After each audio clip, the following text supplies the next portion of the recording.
Let's talk about diversity and inclusion. What a fun topic. And I'm sure everybody's like, oh, come on, those words again. I know. Trust me, I know. These two, buzzwords that have just been, zzz around people's heads this year are driving me fucking nuts. They're driving me nuts because the words diversity and inclusion should have never, ever, ever had to have become buzzwords. Now, what is prompting this rant this week? What is prompting my anger around diversity and inclusion outside of the obvious? Well, I had an odd experience this week, so I'm going to share it, and then I want to talk about just a little bit deeper on it, and then we're going to talk about privilege. Oh my god, privilege! Yikes, what a scary topic. And then I have a challenge for you. Okay? So hear me out. We'll keep it short. Stay till the end though, because I have a challenge and I really do want to know your answers. So, I was sort of I don't know, I get in these rabbit holes on the internet. I think everybody does. I don't think this is original to me, so I'm not saying it in that way. I got in a rabbit hole around healthcare, and we've just been talking to our friends a lot about when's the right time for baby number 2, and we're not there yet, just so we're aware, we're not there yet. Out of sheer curiosity, I was I wonder what is covered by my health insurance. Just curious. I have health insurance from probably the largest healthcare insurance provider in the country. I work for a private organization. I work in corporate America. I've shared that on here many times. I am in a really great position to have private insurance. I pay, sort of out the ass for it. We have it though. So with that, in theory, should come this really fancy type of coverage, for lack of a better term. So I said, you know what? Let me call. I'm just curious, with a diagnosis of infertility, which by the way, all gay couples out there have that, or you have the right to have it. So if you don't have it, you can have a diagnosis of infertility, which then in theory should allow you to have different types of medical treatments covered by insurance. I called my insurance company, and they told me that out of the 3 plans my company offers, none of them offer any coverage around any type of fertility treatments. What they do offer is the treatment or the, coverage around whatever it is that might be causing infertility.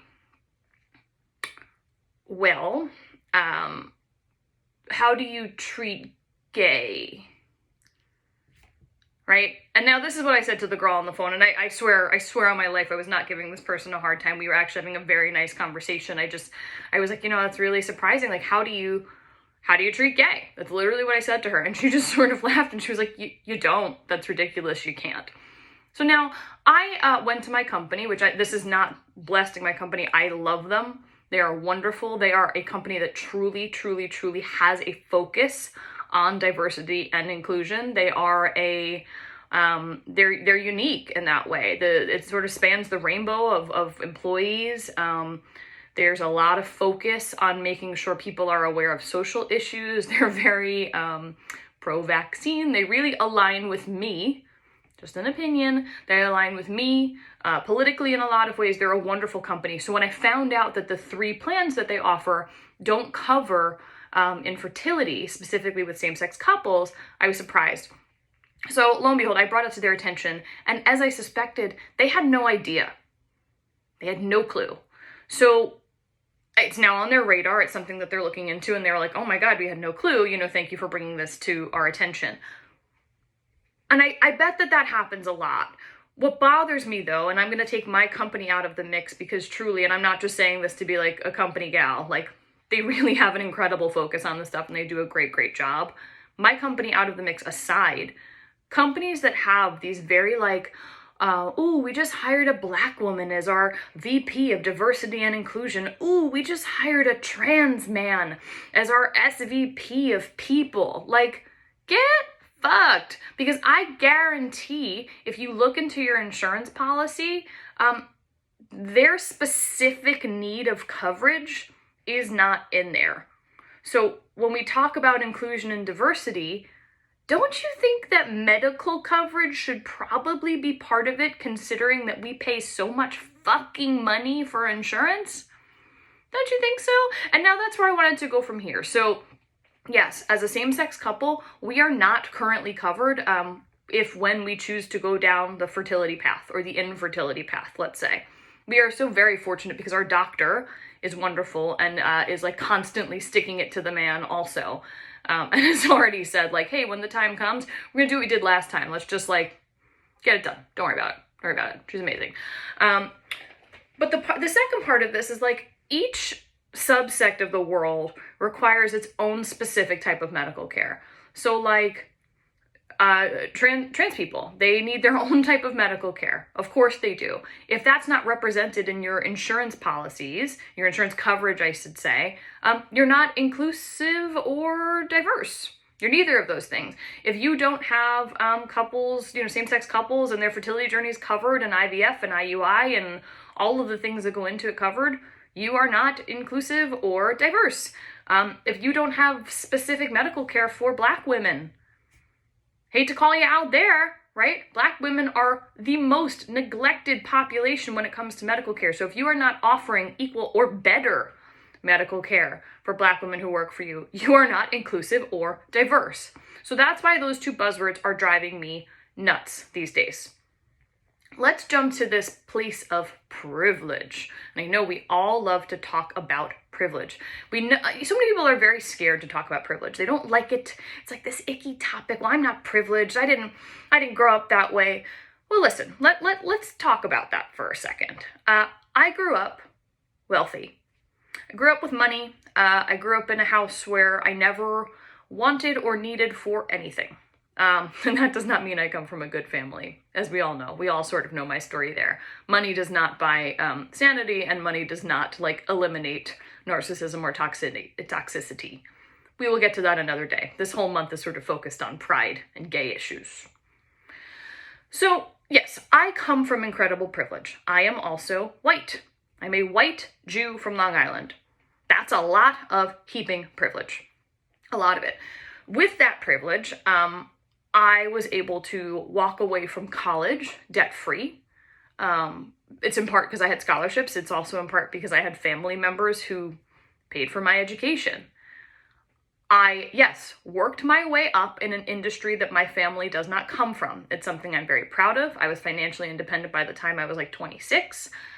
However, had I not had that upbringing, I would not have had the education necessary to know how to navigate through corporate bullshit.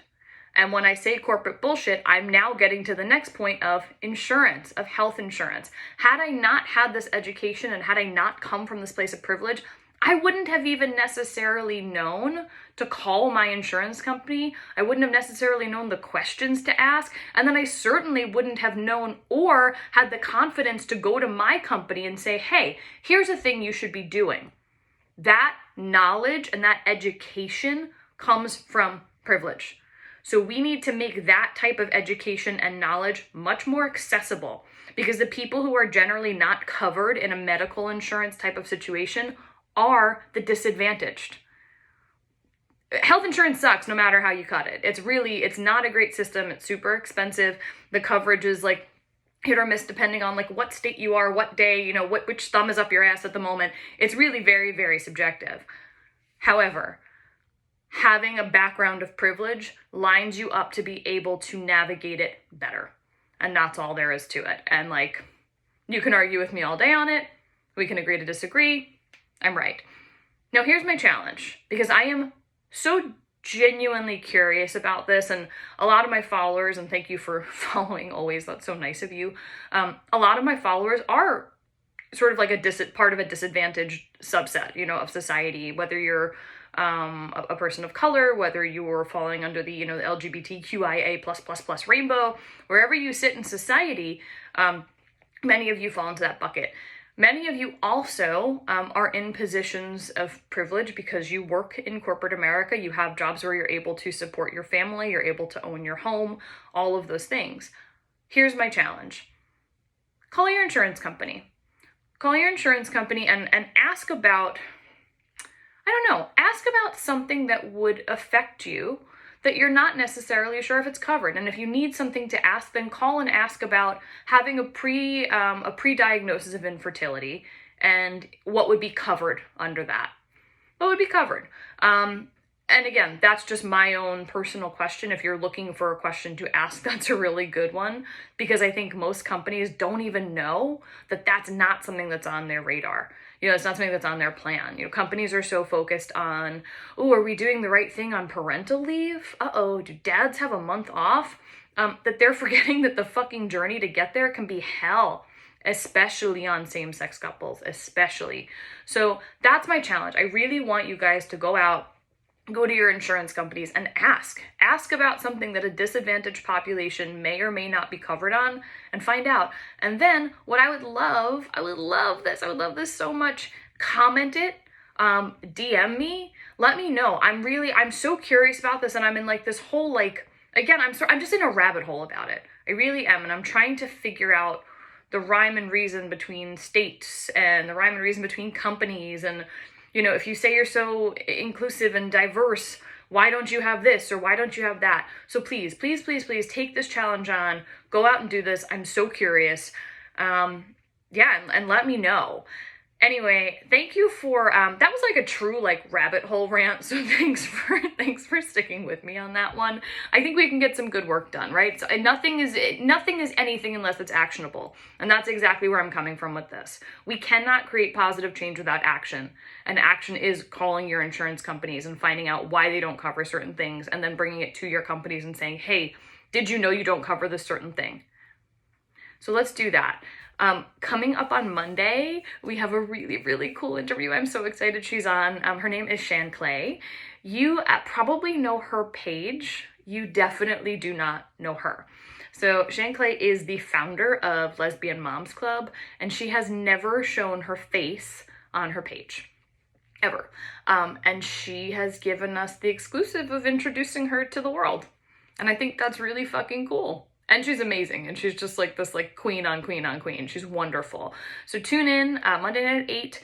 Please, please, please also check out our Queer Voices project. We have a bunch of performances left. We are almost at the $1,000 mark. We have goaled ourselves at $5,000. Go big or go the fuck home. If you can donate, please consider donating. There's a link in my bio, in the Shit Moms Won't Say bio. On Instagram, click on it, donate. Every penny helps. Seriously, like if you can donate $5, I appreciate it a million times over. It Gets Better Project is doing really wonderful, genuine work.